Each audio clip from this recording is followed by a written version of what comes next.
Hello and welcome to another Mock Draft Wednesday here at Smash Accept. We're going to cover tonight a Daniel Jeremiah mock draft. We have 10 Patreons, myself, and the man, the myth, the legend himself at FF Snoog. How you doing tonight, brother? Doing good. I'm feeling like I'm in my Mel Kiper bag lately. Draft season's rolling around. All I'm doing is watching these prospects, evaluating talent, and figuring out who to take in these rookie drafts. So I'm excited to jump into this one. Love doing these. I look forward to the Wednesday night mocks now.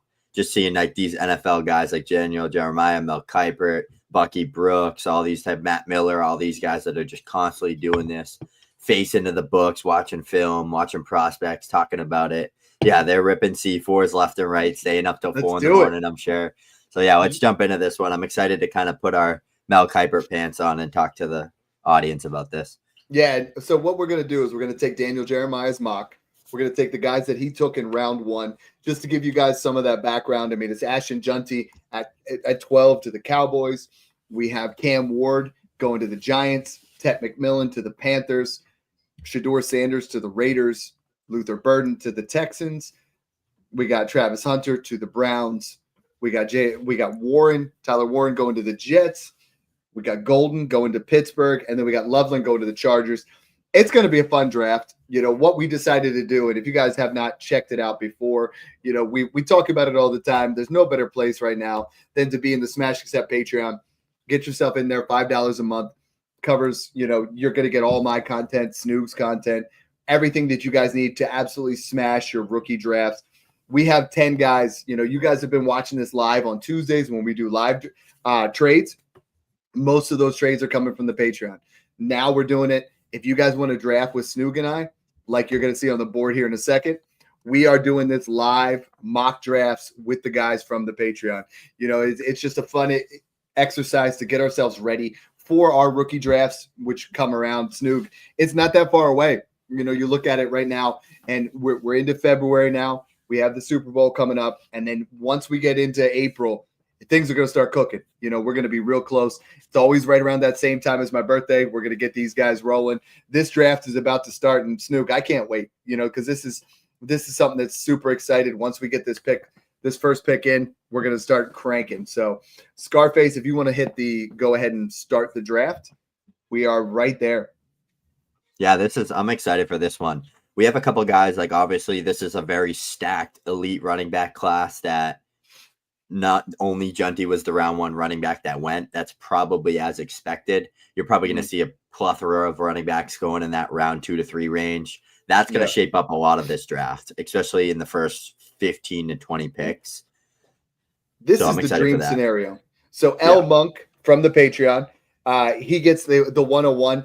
Snoog, this scenario, Daniel Jeremiah has Ashton Junty going all the way at pick 12 to the Dallas Cowboys. This moves him into that same tier as Bijan and Gibbs. You know, if he goes somewhere we don't like him, he's slightly a tier underneath with Saquon and A-Chain. But, man, with the Dallas Cowboys as the clear bell cow, the 1A there, I mean, Rico Dowdle gets pushed back to an insurance-level running back. Ashton Junty's value skyrockets. He is somebody that's going to fly up boards. Guys, we're going to introduce it next week. I really want to talk to you guys because we have partnered up with Player Profiler. We are going to, you know, be doing this Dynasty Best Ball. It's called Origins. You guys got to go over there. You guys got to make sure you check it out. They have one of the coolest apps I've ever seen. It's called Fast Draft. We're going to roll it out next week. But if you guys go ahead and sign up and use code SMASH, you guys are going to get a 25% deposit match. It's something that's going to be absolutely revolutionary when we talk about Dynasty. Snoog and I are really excited about it. We can't really get too much into detail, but next week we are going to roll that out there as something that is fantastic. Michael Kensel says, "Hey, Snoop and Dad, this Fantasy Meatball, your newest listener. Love your show. Love the new listeners here on YouTube. You know, you guys are coming out. Honestly, this has been our best month. We've added 500 new followers in less than a month because you guys just keep coming out with the support. We appreciate that from you guys." So, Snook, if we have Ashton Junty go that early, there is such a gap between 101 and 102, right? We now have a spot where it's like it's at least a first gap between 101 and 102. Yeah, I mean it's within probably an early first gap for me, probably a mid first. for the consensus, but Ashton Genty 12. I don't have him getting past 12 at the Cowboys. I have him going 10 to the Bears, 12 to the Cowboys, or 6 to the Raiders. And I've done multiple mocks, and that's where I keep putting him. I don't think he goes past. If he slips past the Cowboys, I think the Chargers or the Broncos trade up and take him in like 15, 14, 13 area. But Cam Ward to the Giants, Dad. Let's talk a little bit about this because we were talking about it backstage. We want the quarterback if they go to the Giants. We're not super into this quarterback class in general. I probably won't own any of them. But if there's somebody that I'm going to buy into, it's Cam Ward to the Giants with Dabble and Malik Neighbors and Wan'Dale Robinson there, because they also have an early second-round pick. They're probably going to bring in a stud running back to beef up that run game, or some type of wide receiver weapon like a Jaden Higgins, Jalen Royals to pair with Neighbors to get their young rookie quarterback weapons. This is a guy that was a Heisman candidate this year. He's gotten better every year in college. I like his game. He plays the quarterback position like a point guard, like Steph Curry. He's just out there delivering dimes, plays the pocket very well, always calm. Never looks like he's struggling, never looks like he's under pressure. Where do you see him kind of sliding into the dynasty rankings if he goes third overall pick to the Giants and doesn't go to the Titans or the Browns or one of these crapshoot franchises? I like this much better. I see him in that 12 to 15 range day one. And I think his ceiling goes considerably higher. I mean, Malik Neighbors is someone that's such a good wide receiver. He's going to take any quarterback and raise him to the next level. Brian Daboll's a fantastic head coach. We saw what he did with Josh Allen. I think this is the best case scenario for Cam Ward, is if he would go with the high draft capital to go this early to the Giants, fall to pick 3, but go to a much more stable situation. And I think between that and I'm number 3 on the board, so I got to pick. I'm taking Tet McMillan here, and I think Tet McMillan's still my number 2 in this situation. Tet McMillan, and we'll show the board here real quick. Tet McMillan going to Carolina at pick 3, I think is a steal. I think he is going to go top 10 draft capital. I love him here at this spot because Bryce Young has shown that he can take his skill set to the next level. I think with Dave Canales, he has really shown some serious promise. And now you throw Tet McMillan into what we saw. Adam Thielen was putting up 15 to 18 points down the stretch. This is Tet McMillan. This is another level prospect. I think if we see Tet go here, he's got to be the 102. I think you can stretch for Cam Ward. I was thinking Cam Ward was going to fall to me at 3, but I'm thrilled to get Tet McMillan in the Carolina offense at pick 3. Last year, a lot of people stretched to try to go out there and get Xavier Legette. I think Xavier Legette is nowhere near the same level talent. Tet McMillan at 3 here, back-to-back 1,300-yard seasons. This is the type of player you want in Dynasty. This is the type of player that is a borderline wide receiver 1. I think he has a Drake London type floor, Mike Evans type ceiling. I think he falls somewhere in between there. Yeah, I agree with you there. I mean, he's a guy that can win at all 3 levels. Watching his tape, not many of those like Drake London doesn't really stretch the field that well because he doesn't have the athleticism or explosiveness downfield. Tet has that. So that's where kind of London has more wiggle off the line, more of like a polished route runner kind of separator. Tet's more of like that AJ Green, Mike Evans, just downfield deep threat, like going to keep getting open downfield, can win at the catch point. I don't think he's going to be as good as like an AJ Green or Mike Evans. I think that's like his absolute ceiling. But I think you're really going to get a T Higgins plus type of player out of him. I think if he goes to a favorable landing spot, like a guy with Dave Canales that knows how to utilize his players to their strengths, with a Bryce Young where he's going to get 140 targets year 1. This is a dream landing spot. I have him mocked 4 to the Patriots, or I have him 6 to the Raiders, or I have him 8 to the Panthers, or I have him 9 to the Saints. He's not making it outside of the top 10. The only one I don't like is the Raiders. I want the Panthers 1, Patriots 2. And I think for Tet McMillan stock, I would love to see him with the Patriots. Drake May is obviously better than Bryce Young, but it's more so like Panthers defense and their situation so much like I feel like it's just more passing out of Bryce Young and the Panthers than with Mike Vrabel's offense. So that's why I kind of like the Panthers better, but wishy-washy. So one of our team members here, Scarface, he runs all the mock drafts in the Smash Accept Patreon. One of the coolest parts that we have going is he's running daily mocks. So if you guys want to perfect your craft right now at drafting, if you guys want to perfect your craft at trying to figure out where these guys are going, he's running these on a daily basis. So shout out to him. Cody, he right here, he said, if the Jets are taking Tyler Warren at 7, I'll take him 104. And our process, we're doing 0.25 PPC and 0.75 tight end premium. I absolutely love Tyler Warren. I think this is a little bit early, but at the same time, to the Jets, with this high draft capital in 0.75, he is an absolute stud. Yeah, I don't mind. It's definitely a little bit of a reach compared to the consensus. But in my opinion, like here, I would definitely have gone like one of the running backs or one of like maybe the wide receivers or like Shedeur Sanders there, just because the Jets situation sucks. But I don't know, like if they could figure out that quarterback position, I know we've been saying that for 3 years now, though. Like Garrett Wilson and Tyler Warren would be like the clear-cut guys there. He'd get a ton of targets. He'd get a lot of volume in an Aaron Glenn offense.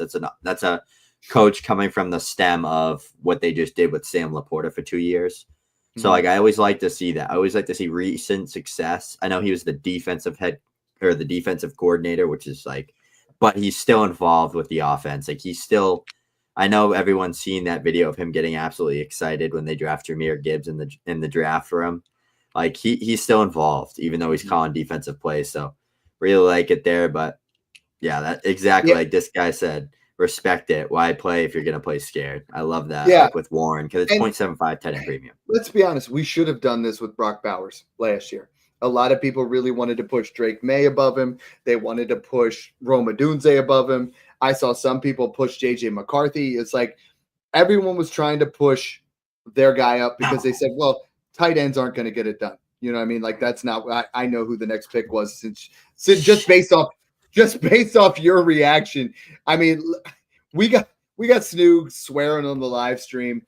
I got JC Baller, awesome guy from the Discord. He took Travion Henderson. Snoog, I wanted Travion Henderson at 104.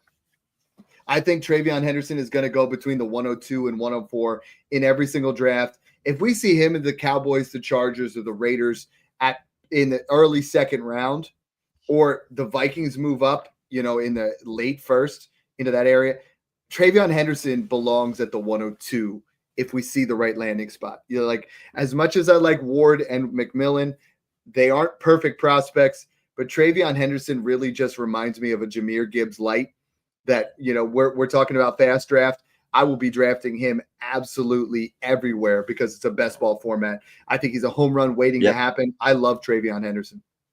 Yeah, Travion Henderson's my RB2 in this class for many reasons, but one of them is because the way he can be deployed as a receiver. He's unlike any other running back in this class and in that top 5 range, like the Caleb Johnson, Judkins, and Amari Hampton group, because he's so explosive and very good in pass protection. He might not be as good as a pure runner and complete as a pure runner as the 3 of them, but he can still do it very well, and he's much better as a receiver and in pass protection than all of them. So that's where I'm at with Travion Henderson. He's also the best athlete out of all of them. Here at the 106, it gets tricky. I think I want to spice it up with between 2 guys here.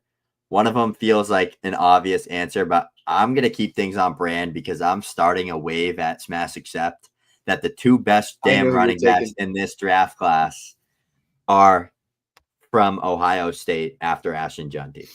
And I know a lot of people say, well, they went to the same college. How can they both be the best? All this, like Judkins doesn't have this elite speed, all this stuff. I don't care. I want complete running backs that can catch the ball, run the ball between the tackles, have good burst, have good power through contact, can pass protect. Judkins is a guy that can do it all. He's got good vision. He's got good short area burst, complete player, very pro-ready type guy.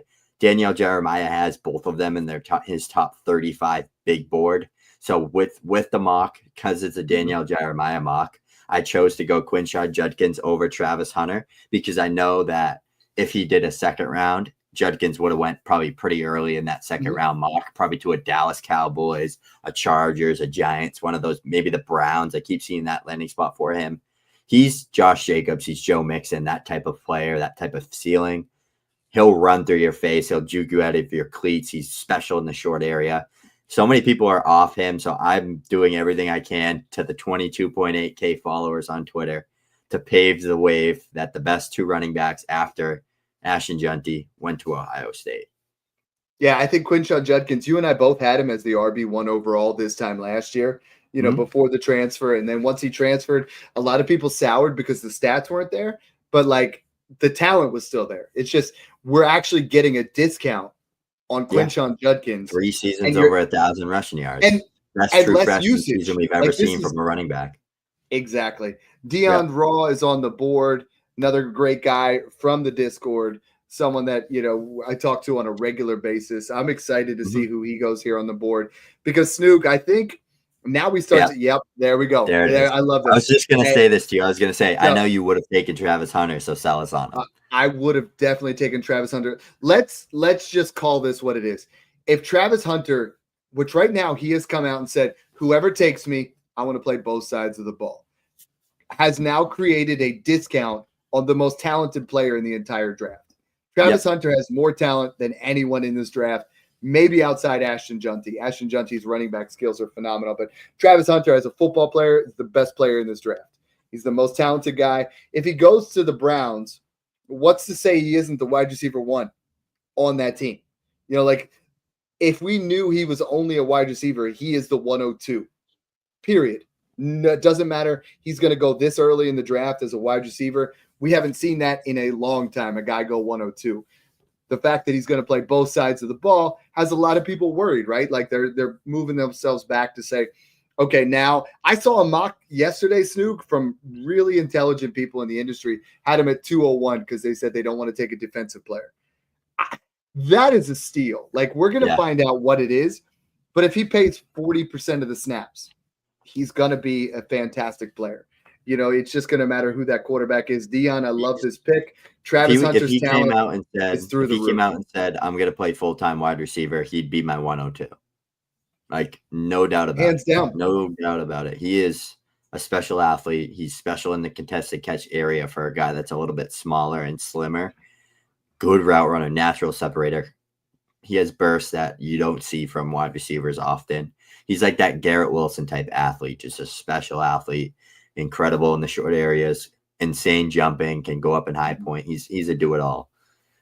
Fern253 takes one of my favorite landing spots in this particular draft. He takes Luther Burden at the 108. Snook, Luther Burden in this draft from Daniel Jeremiah is going to the Houston Texans. That is sexy because Stephon Diggs is gone. Tank Dell's out for the entire year. Luther Burden fills in as the wide receiver 2 behind Nico Collins, a do-it-all type of guy that's going to get a couple of carries. He's going to get some throws behind the line of scrimmage. Luther Burden's ceiling to this pick is fantastic. Like I love this pick here. Yeah, I love it too because as someone that loves the Texans, you're going to get a good successor to Nico Collins, where they struggled all of it last year in an offense where Bobby Slowick uses multiple receivers and you need a guy underneath that can consistently win and win after the catch.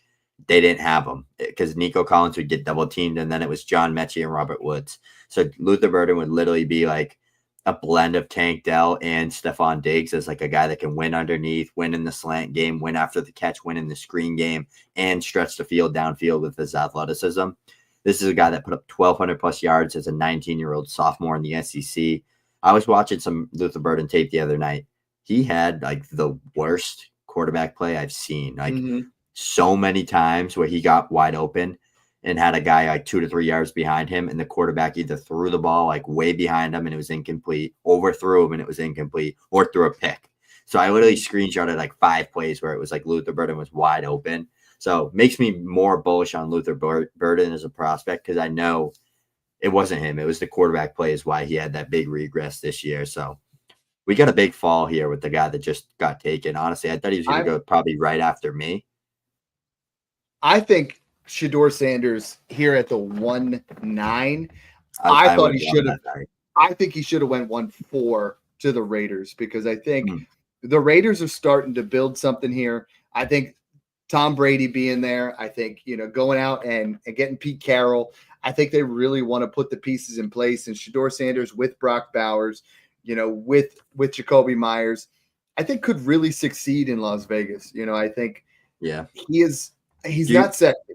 A lot of people are, saying, "Oh, it's Joe Burrow light." No, that's not what we're seeing here. Dak. You and I see a lot of, Dak Prescott, Jared Goff, maybe a little bit of Geno plus. Yeah. And Shedeur Sanders at 1.9 here, though, in Superflex would be an absolute steal, in my opinion. Do you think that people are too low on this quarterback class where they think it's like 2022 bad? I think that Jackson Dart's going to sneak in round 1. Like, I think that's becoming more and more a consensus thing. Like, I think if Dart anybody from 2022, if Dart somehow ends up a top 10 draft pick, where do you think he goes in these rookie drafts? Hypotheticals. He's going to go top 10. He would go top 10. He should. He'd probably go right now, right? He should go if he's going that early. Because there's a lot of people. What if the Saints take him 9 and he sits behind Derek Carr for a year? Yeah, I think you have to. Or take like him the Jets take him 7, like something like that. Like 106, 107 for sure. This is a good pick here. Travis from the Discord, he's jumping in here. Love drafting with these guys. It's just kind of fun. We talk to them all the time. They're jumping in here from the draft. If you guys want to be involved, it's in the Patreon, patreon.com/smashaccept. Marion Hampton here at the 110. Another guy that, has tremendous upside. There's so many guys at the back end of this first round. I'm going to start trading for like 110 to 201. It's going to be really good. Like I was saying before, I thought 16 to 109 was that smash zone.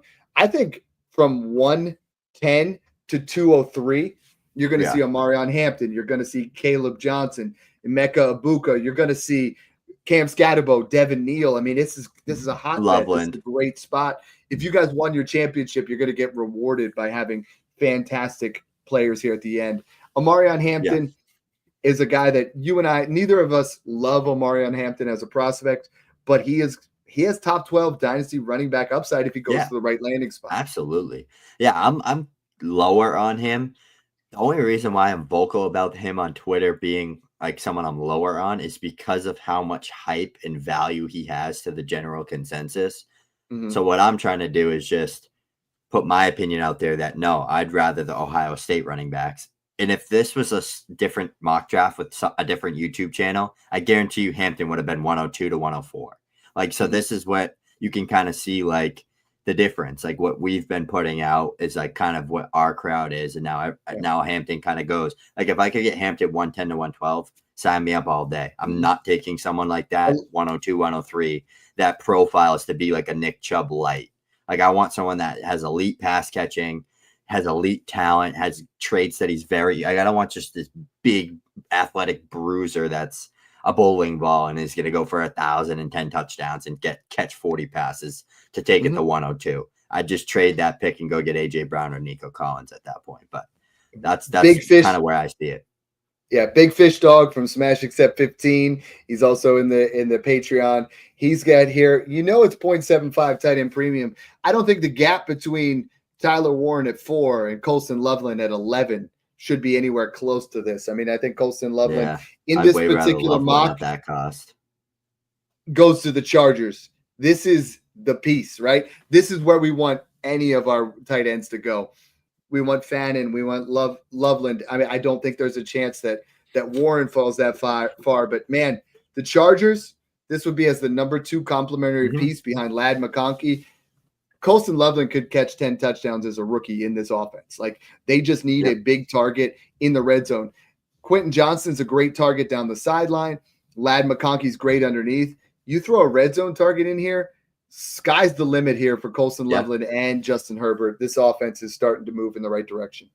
Best thing about Loveland, he's 20 years old. He's a great athlete. He profiles at 6'5", 245. He was coached by Jim Harbaugh. He played on that Michigan team. So if he goes to this landing spot, Justin Herbert literally made people pick up Will Dissly and Stone Smart off the waivers because they were doing good. Justin Herbert elevates talent around him. A guy like Colston Loveland comes in, 20 years old, first-round draft capital, 0.75 tight end premium. I honestly would have taken him probably 108. Like, I don't know. It's so tough because I love this running back class so much, and I like to stay true to the strength. But other than the running back class, this tight end class, this class is good. Like, people want to sit here and tell you this class sucks. the quarterbacks aren't great. That's it. Like other than that, like I like the wide receivers. I think there's 4 really good wide receivers that all went in this round. And I really think like you're getting Caleb Johnson 201. Like this is a running back that's getting first round draft buzz. Like don't listen to the general consensus that says this class sucks because it doesn't. Yeah, Williams takes Emeka Egbuka at 112. He's going to fall in the second round, but there's a lot of good landing spots there in that early second round, Snoop, where I'm perfectly fine. You and I are very high on him and compared to consensus. I'm perfectly fine taking him anywhere from 1-8 on. And I think landing spot's going to be huge. If he gets round 1 draft capital, I am in there. I think honestly, we're looking at Emeka Egbuka possibly being a steal here at the 112. Yeah, I think he has great talent. I'm perfectly fine with this. You don't need to sell me on Emeka. That's my favorite wide receiver in this class. All just in general, like I think he's as pro ready as they come. He's gonna profile to be a fantasy football magnet out of the slot. He can also play the Y or the Z pretty well. So he's just a guy that can win on all 3 levels. He can win across the middle. He can win in the contested catch area. He can win through traffic. Great route runner. He literally puts on a route running clinic. So that's why I really like him. But I mean, like you can't go wrong. Caleb Johnson at 201 now. That's Caleb. Yeah. L Monk is killing it. That's the tier break right there. I think I would throw Scatterbo, and then it would be the tier break for me. I know you like Neil. You know I'm hoping. I would put Scatterbo, and then it'd be a tier. This is really nice here at this point. You go ahead and you get your guy. We got another super chat here. Coffee on me tonight, guys, for answering my questions. Should I take Ward or Sanders with just speculation for now? Thank you, guys. So Ward easy. Here's the question, though. If it's Ward to the Titans and Sanders to the Giants, does that change anything for you? I'm still taking Ward, but not by a lot. Give me the running back. No, I know. I trade back. Ward to the Giants, and I love that question, Michael. If it's Ward to the Giants, I'm all in. If it's Ward to the Titans, I think I'm trying to find another quarterback. I think I'm trying to look elsewhere outside the draft and trying to make a trade in those areas. Yeah. Michael, make sure Michael Kensel hit us up in our DMs. We'll definitely help you that. Really appreciate those type of questions. I don't like Tennessee, not just for the weapons, but the coaching staff. Yeah, coaching staff matters. The Giants are a much better landing spot, which sounds crazy, right? To say anybody's a better landing spot, but the Giants, I think, are much better than Tennessee right now. I'm interested to see what Legs Week here is going here at that, where he's 3 seconds on the clock. He already took it's you now. He took Trey Harris. All right. I like that. All right. Talk to me about Trey. Talk to me about Trey Harris here, because this leaves my guy, which I'm happy about. Trey Harris, I would have taken about 2 wide receivers, maybe even 3 here, probably 2 over him. Maybe honestly just 1. I don't know yet. I have a tier of Trey Harris, Jalen Royals, and Jaden Higgins. Trey Harris is pure upside. This is a guy that was pacing 1,700 plus yards in the SEC, 100 plus receptions, 20 touchdowns with Jackson Dart. I truly think like if Trey Harris never got injured, Jackson Dart and Trey Harris would have put up ridiculous numbers in the SEC at young ages that everyone would be hyping both of them up as first round picks. I think we're just getting a discount because Trey Harris got injured. Trey Harris, I have like an early first round grade on. I think he's a high athletic guy. I think he is a high ceiling, high bust type prospect though. Like we see these like Traylon Burks, like all these type of like these 6'2", 200 plus pound build guys that are kind of more of like that contested catch, not really elite route runners. Like those guys bust at a high rate. They just really do. They're kind of a dying breed in the NFL nowadays, but Trey Harris is a baller. He had a really good season this past year, multiple good seasons. His yards per out run numbers were like 5+, which is like historically good. But that's Trey Harris. Sell us on Devin Neal. I took Devin Neal at 203, and I'm thinking that he gets early to mid second level draft capital. And we're trying to give you a mock draft to give you an idea. In this particular mock draft, we have Matthew Golden going to Pittsburgh in that 20s range. I picked, I believe, 22. I'd be really hard pressed to not take him here, but I do think without second round here, Devin Neal's a talent I love. I think he's elusive. There you go. Coaster took him at the 204 here. So for me, that's what I want. Devin Neal, I think, is absolutely explosive running back. He's fit for today's NFL. Absolutely phenomenal yards after the catch, great contact balance. I think he's the most patient running back in this class behind the line of scrimmage. You see him explode through, and he's got home run capability. So I love Devin Neal. You know I do. I know you're hoping that your guy falls here in a couple of more picks. I already know I'm going to get sniped by him again. I already know it. Let's look here on the board here. Codester, love you, Cody. He gets Matthew Golden here. Snoog, man, I tried to hit the refresh button to try to go ahead and take it out of there. Matthew Golden at 204. If he goes in round 1 and Ibuka doesn't go and some of these other guys don't go, I mean, does he belong in the first round of your Superflex drafts? Yeah. No, first round, no. I don't think he's that good. I think he's a very solid prospect. Glad McConkey wasn't even a first round pick. Like, I mean, Pearsall and Leggett were, so I guess you can look at it like that. It's all like pick your poison, and it's a little bit of a weaker wide receiver class. So it's kind of like get your guys early. I think 4 to 5 wide receivers go in round 1, including Travis Hunter. I think Golden's that guy that can sneak in. And I also think like whoever tests really well at the combine, like a Trey Harris could, a Jalen Royal, someone like that could maybe squeeze in to that late first. Probably not. But yeah, Golden's a guy. He's going to play the Z. He can also play a little outside. He's like a 6 foot, 195 pound guy. A lot like a Diggs Olave type of player. Not as good, but he's like just kick me out of the draft. Timothy's got a great point here. Timothy Ligon says people that say draft classes are bad just don't know how to draft. This class is very deep. This class is very talented. So anybody that's telling you that, they're not paying a lot of attention. JC Ballers, he has the Snoog draft code. We had the draft guide we've been working on in the Smash Accept Patreon. He knows who Snoog wants. He took Travion Henderson at 104, and then he gets Cam Scatterbo here at 205. Snoog, if Cam Scatterbo falls to 205 in your rookie draft, we're going to have to resuscitate you because you're going to have a heart attack. But tell me why Cam Scatterbo is the next David Montgomery and how this is a steal. Yeah, I mean, this is a guy that put up 2,300 yards in on an offense that made it far in the college football playoffs and almost upset Texas to go on and play Ohio State to have a chance at going to the Natty. So this is the guy. He's the real deal. He's a do-it-all type guy. Scott Barrett, big data guy on Twitter, big name out there. So make sure you give him a follow. Posted 3 running backs in NFL or college football history, posted 1,700 rushing yards and 500 receiving yards. Ashton Genty, Christian McCaffrey, and Cam Scatterbo. Cam Scatterbo is a guy that passes the eye test and passes the production test. He's not this elite burner, super slim frame, skinny, fast guy. He's a David Montgomery 1B bruiser that's going to run through your face. He's very elusive in the short areas, great short area burst as well. He's going to have a really good 10-yard split. His 40 time is not going to be great, but his 10-yard split's going to be good, which matters for a running back. Decent in pass pro. So he's a do-it-all running back. He's a workhorse running back that you can get in that mid-second range. I have a second-round grade on him. I think he's going to go in that early to mid day 2 range, probably in that top 100 picks range. He's the steal of this round, other than Caleb Johnson, in my opinion. Until you take Jalen Milroe here at the 206. I know you're doing it. Let's go. You're up. I'm torn between a couple people, but I'm just going to keep things on brand.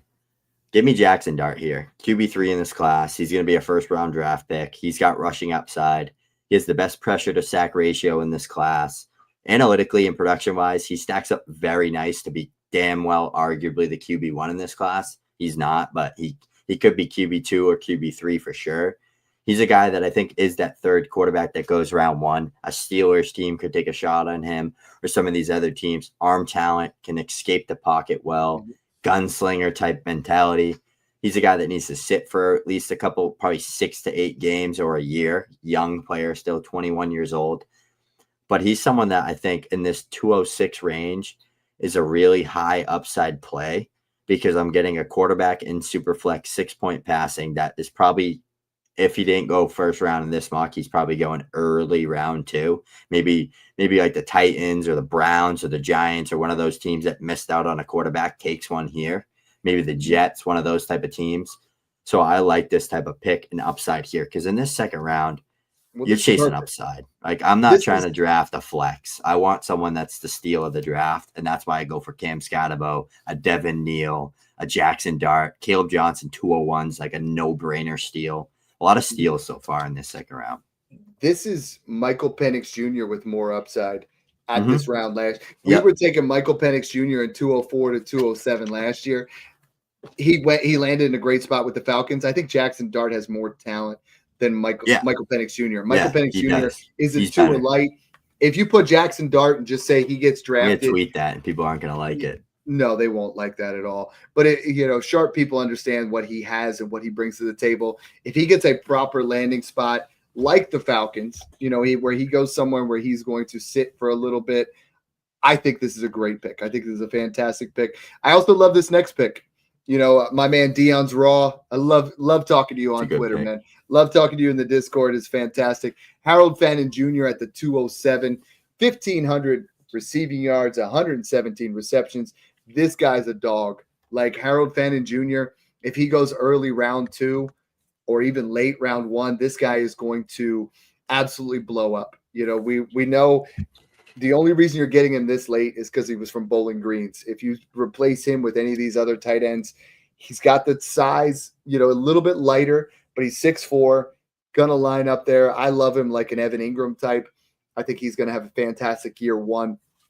Someone that Dion he's in that Fannin fan club, and I love hearing you guys talk trash in the Discord. You guys are you guys keep me young. You keep me going with that kind of stuff, and I love it. This is where it gets fun. Now the next couple picks are a little bit trickier. We've really hammered through the premium running backs. We've gotten the 3 tight ends off the board. We got the 3 quarterbacks off the board. Snook, I think this is another tier break, but we just saw the pick here right now. Senior Bowl absolutely rose the stock. Fern 253 takes Tez Johnson here at the 208. Tez Johnson is elite separator. He's got crazy speed, but damn, is he small. Like we're looking at, he weighed in there at like less than my 13-year-old son. He was like 155. He is a skinny dude, so like can he be the next Devonta Smith type? That's the kind of size we're looking at, or even smaller than that. Devonta Smith is more like Worthy, Tank Dell. It's Worthy, it's Tank Dell, it's Tutu Atwell. Like we're talking about really slim pickings here where there's not a lot of room for error in Tez Johnson's game, but he does separate. He does have elite speed. Sell me on Tez Johnson at this 208 here. Or is there someone you might consider? Yeah, I would have taken Jalen Royals here. I would have taken him right about here. He's a guy that has skyrocketed for me. He's kind of in that wide receiver 6-ish range for me. Yak guy that's just explosive with the ball in his hands, can win downfield, all that good stuff. But Tez Johnson, Tez Johnson, you want to talk about a guy that can win every route. He can win downfield. He can separate very naturally for a guy that's quick off the line of scrimmage. He's a route running menace. Like he gets open. That's what he did. He went and put a clinic on at this. He went to the Senior Bowl. He put a clinic on. It doesn't matter if you're bigger than him. You're not getting your hands on him. That's his type of deal.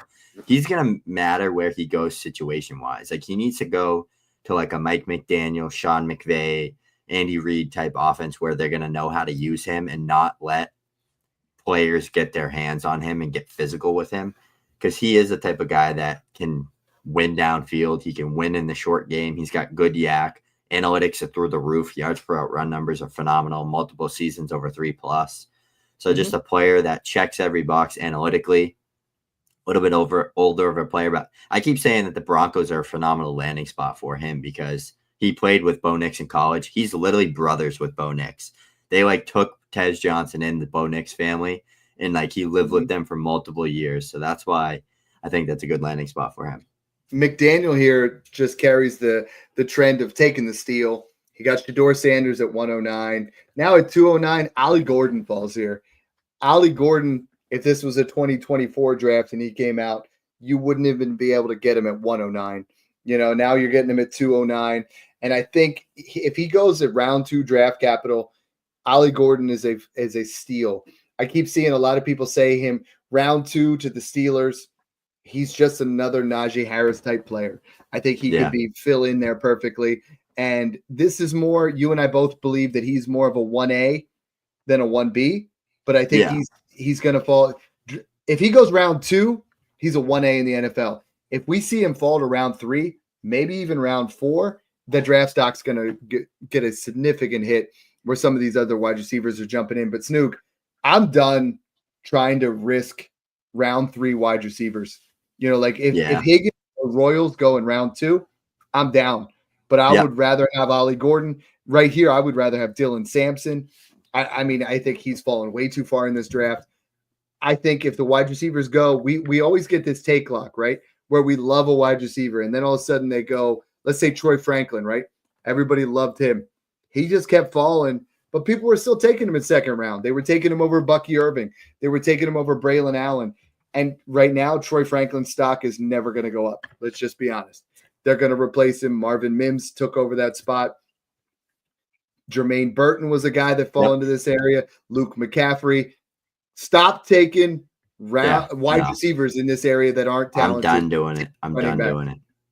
If they don't go early round 3 to like a great landing spot, like with Josh Downs and some of those other guys, I don't want anything to do with them.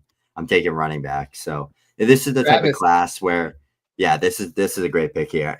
I have a day 2 grade on him early. I have a round 2 grade on him. He's gonna start getting buzz. I think he's gonna run really fast. He had a great Senior Bowl. Before you go too far, it's Jalen Royals, everybody. Yeah. Snoop got so excited. He's like, let's go. Yeah. But it's Jalen Royals here at 210. Good analytics on him. Good production. Good film. Reminds me a lot of like a Rashee Rice, Brandon Ayuk light type of player from a smaller school like both of those guys, or Jaden Reed, another one. Explosive yak guy that can separate, can win downfield, can do it all. He's coming off a season-ending foot injury, still 21 years old, but coming off a season-ending foot injury and looked that good at the Senior Bowl that quick. I'm excited for Jalen Royals because he's a guy that was his whole offense. He was pacing like 100 receptions at 1,400 yards before the injury, so definitely a player that's going to be a steal in this round. Snook, I got to tell you, man. I mean, we're at 211, 212. I want early thirds. Like, we have Isaiah Bond. Somebody's going to take Milroe late in the second. You have Dylan Sampson should still be here. Damian Martinez, like Iomanor. Like this third Jaden round. Higgins. This third round is going to be really nice. I mean, Dylan Sampson here at 211. Big fish dog. I appreciate you. You know, he fell way too far. I have him more of like 205 range. Dylan Sampson here at 211. Snoop, I love him. Deep. I love him. I think he's going to be a great 1B, like Devon A-Chain type that, you know, we see him absolutely dominate the combine. His value is going to skyrocket. And at 211 in this class, like last year's class, he probably would have went 203 because of the running backs. You know, we were stretching for Trey Benson at 201. Yeah. We were really trying to push. He would have been RB2 last year for me. Yeah. He would have been right behind.